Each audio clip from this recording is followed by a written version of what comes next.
સુરતના ડુમ્મસમાં દારૂ પાર્ટી મુદ્દે નવો ઘટસ્ફોટ થયો છે। વહુની દારૂ પાર્ટીથી કંટાળીને સસરાએ જ રેડ કરાવી। સસરાએ જ પોલીસને દરોડો પાડવા આપી હતી માહિતી।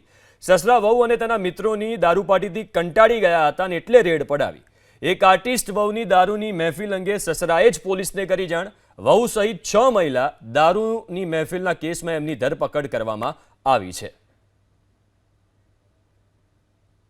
સર્વેલન્સ સ્ટાફે રેડ કરતા વિસ્તારની હોટલના રૂમ નંબર 443માં જઈ તપાસ કરતા ત્યાં 4 પુરુષો તથા 2 મહિલાઓ મહેફિલ કરતા હોવાનું જણાઈ આવેલ હતું તથા તેઓની ઝડપી લેતા તેમની પાસેથી એક વિદેશી દારૂની બોટલ મળી આવેલ હતી। હોટલમાં કુલ 464 રૂમ છે, જે પૈકીના 100 રૂમ ખાનગી માલિકીના છે।